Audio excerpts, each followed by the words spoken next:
Bismillahirrahmanirrahim. Assalamualaikum warahmatullahi wabarakatuh. Apa kabar semua Bapak Ibu dimanapun berada? Semoga kita semua selalu dalam lindungan Allah Subhanahu wa Ta'ala. Amin. Nah, pada kesempatan kali ini, di video kali ini, karena kemarin saya membuat video beda-beda ya, itu ada beberapa video karena untuk sambian ya, maksudnya karena untuk ya iseng-iseng ya. Ini yang biasa saya update ya mengenai soal-soal atau materi-materi tentang P3K, CPNS dan lain sebagainya. Yang penting Bapak Ibu untuk terus memahami, pastinya Bapak Ibu sudah banyak yang paham ya mengenai soal-soal maupun materi-materi untuk P3K. Baik, di video kali ini mengenai prediksi soal-soal P3K ya, untuk persiapan Bapak Ibu di dalam menghadapi seleksi P3K tahap 3 nanti. Dan tentunya silakan Bapak Ibu untuk terus mengecek ya perkembangan informasi P3K tahap 3 itu kapan dilaksanakan. Baik, langsung saja ya tanpa berlama-lama. Sebelum dimulai, awali dengan berdoa terlebih dahulu. Bismillahirrahmanirrahim. Rabbi zidni ilma warzuqni fahma, amin ya rabbal alamin. Baik, kita mulai. Soal nomor 1. Dalam praktek pembelajaran, teori kognitif memiliki rumusan-rumusan antara lain tahap-tahap perkembangan yang dikemukakan oleh A. Bloom, B. Brunner, C. Ausubel, atau D. Piaget ya. Silakan Bapak Ibu untuk memahami soal ini ya. Ini soal-soal yang sering keluar ya Bapak Ibu. Silakan Bapak Ibu pahami ketika membaca soal ya, yang sering Bapak Ibu baca langsung pahami. Dan pas saat melaksanakan tes ya, mengerjakan tes langsung centang ya. Nomor 1 jawabannya yang mana kira-kira ini? Yang D Bapak Ibu. Nomor 2, belajar memecahkan masalah, problem solving. Nah, ini soal-soal yang sering keluar adalah tingkatan tertinggi kemampuan berpikir menurut teori A. Gegner, B. Bloom, C. Maslow, atau D. Piaget. Nah, ini soal-soal yang sering keluar ya.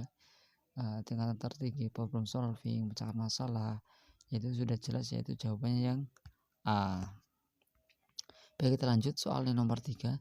Dalam arti bahasa dan istilah ibadah mahdhoh, yaitu A. murni, B. dekat, C. khobar, atau D. etos kerja. Nah, yaitu yang jelas ya, ini soal yang sering keluar juga yang A. Apabila ada kesalahan, ada kekeliruan dari yang saya sampaikan, mohon untuk dibenarkan. Baik, kita lanjut soal nomor 4. Firman Allah Subhanahu wa Ta'ala tentang perbuatan ihsan adalah dalam Quran surat apa? A. Quran surat Luqman ayat 13, B. Quran surat Al-Baqarah ayat 86, C. Quran surat Luqman ayat 14, atau D. Quran surat Al-Baqarah ayat 83. Jangan Bapak Ibu untuk memahami, untuk membuka tentang perbuatan ihsan ya, firman Allah Subhanahu wa Ta'ala tentang perbuatan ihsan, yaitu jawabannya yang D. Ya, bila ada kesalahan, kekeliruan, mohon dibenarkan. Baik, kita lanjut soal nomor 5. Ini cepat ya Bapak Ibu. Jangan Bapak Ibu catat ya, sediakan PowerPoint maupun screenshot, siap screenshot atau diingat ya, pahami screenshot, terus tulis kata kuncinya ya. Baik, kita lanjut soal nomor 5 ya tadi ya, belum. Soal nomor 5, seseorang mengerjakan sholat, dia merasa bahwasanya Allah Subhanahu wa Ta'ala selalu memperhatikan yang dia lakukan. kemudian dia membaguskan dan mengkhusyukkan sholatnya. Contoh ibadah tersebut termasuk ihsan dalam tingkatan A. Musyahadah, B. Mujadalah, C. Mutmainah, atau D. Muqarabah. Itu jawabannya yang D. Bila kesalahan nanti dibetulkan ya Bapak Ibu. Sama-sama belajar ya Bapak Ibu. Baik, kita lanjut soal nomor 6. Standar ketuntasan minimal belajar SKMB ditentukan oleh faktor-faktor di bawah ini. A. Intake siswa, B. Tingkat kesulitan, C. Sarana pendukung, atau D. Intake siswa, tingkat kesulitan, dan sarana pendukung. Jadi yang D semua benar. Paham, ingat-ingat ya. Baik, kita lanjut soal nomor 7. Untuk memudahkan penetapan materi pembelajaran dapat mengacu pada rumusan A. Kompetensi dasar, C. Standar kompetensi, C. Indikator, atau D. Metode pembelajaran. Ini soal-soal yang sering keluar juga ya. Itu jawabannya yang mana? Nomor 7, yaitu kompetensi dasar. Kita lanjut soal nomor 8. Upaya guru dalam memanfaatkan hasil analisis untuk menentukan ketuntasan belajar antara lain sebagai berikut. A. Menentukan kriteria keberhasilan belajar.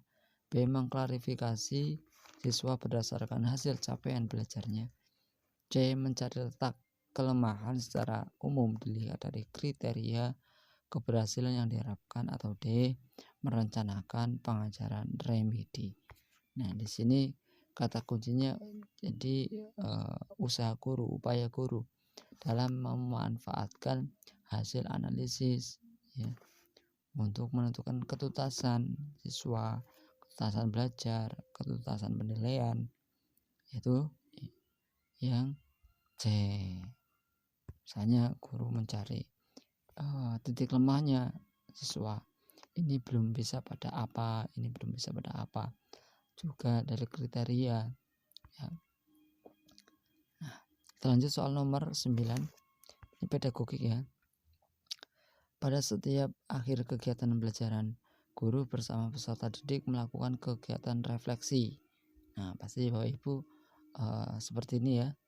Hal ini dilaksanakan untuk A. Mengukur ketuntasan peserta didik, B. Mengukur efektivitas proses pembelajaran, C. Mengukur hal-hal yang belum dipahami peserta didik, atau D. Menentukan langkah-langkah pertemuan berikutnya. Pada setiap akhir pembelajaran, guru bersama murid itu melakukan refleksi. Pada awal pembelajaran atau akhir sama aja ya. Pada di awal ya atau akhir. Kalau di akhir yaitu refleksi. Nah, yaitu yang C, refleksi. Mengukur hal-hal yang belum dipahami peserta didik, mengulas kembali ya. Refleksi bisa berupa mengulas kembali materi secara singkat, rangkuman ya, misalnya secara tebak-tebakan misalnya ya, itu dengan tebak-tebakan. Jadi refleksi, jadi guru misalnya mengusahakan tanya jawab ke siswa, seperti itu, bisa tanya jawab ya, tebak-tebakan dan lain sebagainya. Untuk mengukur hal-hal yang belum dipahami peserta didik ya, seperti itu. Kalau di awal ya untuk pembelajaran yang kemarin ya, misalnya pada awal pembelajaran guru mengulas kembali pembelajaran yang kemarin, seperti itu. Jadi kita lanjut soal nomor 10. Untuk memperoleh penilaian hasil belajar yang baik meliputi aspek A. Kepribadian kognitif afektif, B. Kognitif kepribadian psikomotorik, C. Afektif kognitif mental, atau D. Kognitif psikomotorik afektif. Nah, ini mungkin soal-soal yang sering keluar ya, bukan mungkin, ini memang soal-soal yang sering keluar gitu ya. Jadi nomor 10 jawabannya yang kira-kira yang mana? Yang D ya. Alhamdulillah, demikian ini prediksi soal P3K ya, untuk persiapan tahap 3 nanti. Silakan Bapak Ibu untuk terus semangat dalam belajar ya. Pastinya Bapak Ibu sudah banyak yang paham, banyak yang hafal mengenai materi-materi soal-soalnya. Juga informasinya terus juga untuk terus mengecek informasi mengenai tes tahap 3. Yang penting terus berusaha ya, terus berdoa, minta restu kepada orang tua, berdoa kepada Allah Subhanahu wa taala, minta restu kepada orang tua ya. Minta doa kepada teman-teman ya, rekan-rekan Bapak Ibu, terus berusaha ya. Semoga Allah Subhanahu wa taala mengabulkan. Amin. Amin. Demikian, apabila ada kesalahan, ada kekeliruan, mohon untuk dibenarkan ya. Dan saya mohon maaf yang sebesar-besarnya, yang selus-selusnya. Wabillahi taufiq wal hidayah. Wassalamualaikum warahmatullahi wabarakatuh.